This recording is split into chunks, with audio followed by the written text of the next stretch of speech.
alimuoa Khalid. Sheikh Khalfan kama alivyo namna yake akasema hii kazi bwana anaweza kujua Sheikh Abi mimi. Kwa hiyo alikuwa anajua, lakini anasema Sheikh Khalfan akaleta taarifa kuu. Jamani, kuna mgeni wangu yuko hapa na ni kiongozi serikalini, lakini alitaka kujua kama kuna muridi hapa sijui au vipi. Kwa hivyo alitaka muonane, basi akapanga taarifa. Baada ya kufika taarifa ikapangwa siku kwenda kuonana naye kule Kigoma. Katika watu waliokwenda, mimi ndio nilikuwa mbebaji wa viatu vya watu. Alikuwa Sheikh Hussein Kitumba, alikuwa Sheikh Rashid Marzuku, alikuwa Sheikh Abdullah Ismail, na mimi ndio nikawa nao kuwasindikiza. Tukaenda mpaka Kigoma, mtu akakaribisha. Bado wengine alimuridia, wengine wamemuona Sheikh Muhammad kaisha kuwa nani, lakini wakati yule amekuja alikuwa bado akawauliza wazee pale, wakamwambia hii kadiria hii hapa kwetu ishaingia muda mrefu. Inshallah simekuwa nadhania labda, nasema hapana, ingia hapa. Ingia Sheikh Saleh Nabahani alipoondoka hapa Sheikh kwenda kusoma Zanzibar, akapewa tena jaza kule na Sheikh Hassan bin Amiri. Almuradi hii tunayo katika namna ambavyo hivyo kutoka kule Zanzibar kuja kwa Sheikh Saleh Nabahani. Kwa hivyo tukawa muda nayo mrefu hapa. Inshallah asimita kujua hivyo kama hakuna nani, akasoma kasida moja ambayo ya Rabbi salli ala Muhammad nabiyina ashrafil anam. Asema hiyo tunayo Sheikh, inshallah. Na zingine akasoma pale, asema hiyo tunayo. Akasoma nyingine tunayo, alafu akasoma Rabbi salli ala Muhammad hashimi Allah Mahamudi nuri dhati bitawa Mahamudi nuri dhati bitawa. Allah Akasoma na hiyo, sema inshallah hiyo tunayo Sheikh. Basi kumbe nyinyi wenzangu.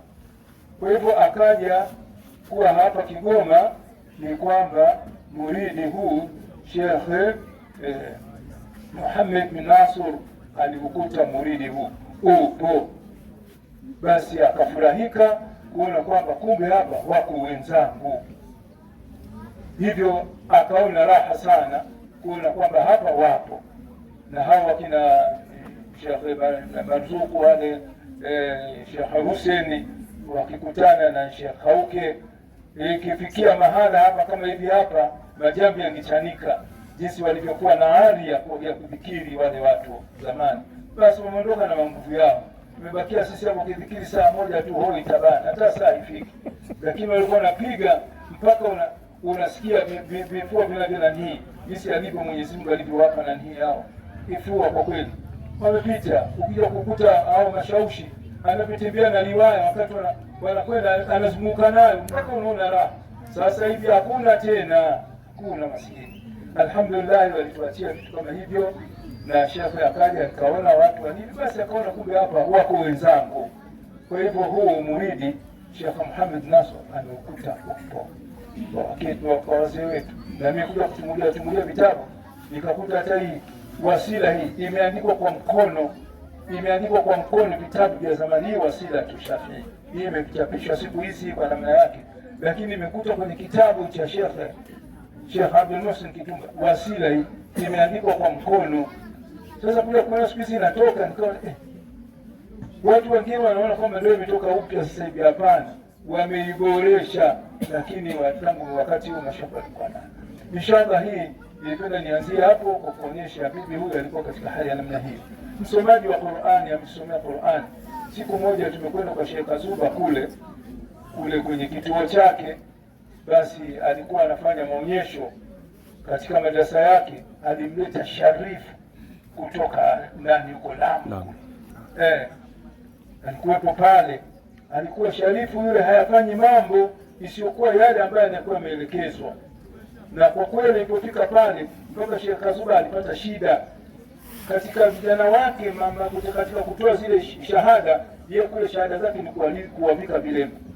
Akamwambia nimeelekezwa, alimvika kilemba huyu mwanafunzi mmoja tu, na wanafunzi walikuwa kama 5. Sheikh Kazuba alikuwa anapata shida, anamwambia sasa Sheikh, kuna wengine, akamwambia nilivyoelekezwa ni huyu mmoja. Sasa wanafanya ndivyo hivyo. Alimlazimisha pale, amebeleza, asema haiwezekani, sikuelekezwa zaidi ya hivyo. Hao masharifu alikuwepo pale. Sasa kwa ziada tu akasema basi, alichukua vilemba akawa anaweka begani.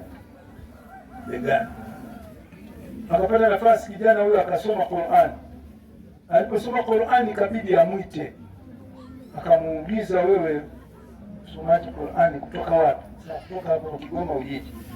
Kwa nani? Akamtajia kwa Sheikh Abdul Muhsin Kitumba. Akamwambia mimi.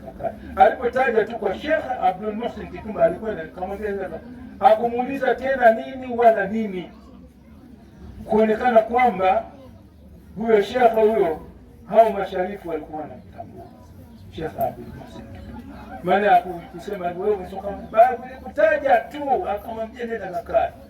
Na hapo akapanga kwamba basi mimi kabla sijaondoka katika sehemu nitakazopita, nitapita hapo kuja kumzuru huyo Sheikh Abdul Muhsin.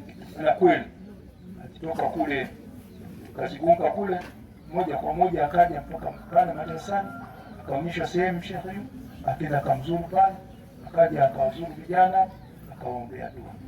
Hii ni hali ya kuonyesha kwamba Sheikh huyo Abdul Muhsin Kitumba ni Sheikh ambaye anashikamana na hawa kwa Sheikh Hassan bin Amiri. Na Sheikh Hassan bin Amiri wakati huo ndio alikuwa kadhi wa East Africa.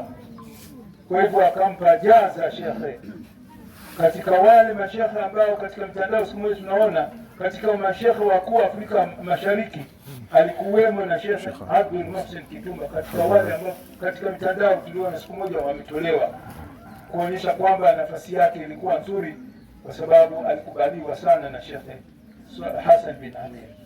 Inshallah, na huyu bibi ndio alipitia yuko katika silsile hii, kwa ndio maana unaona tumenyanyuka, tumeacha kwa sababu ya kuwa kwamba ameshikamana na msingi ule ambao Sheikh Abdul Qadir anaupenda.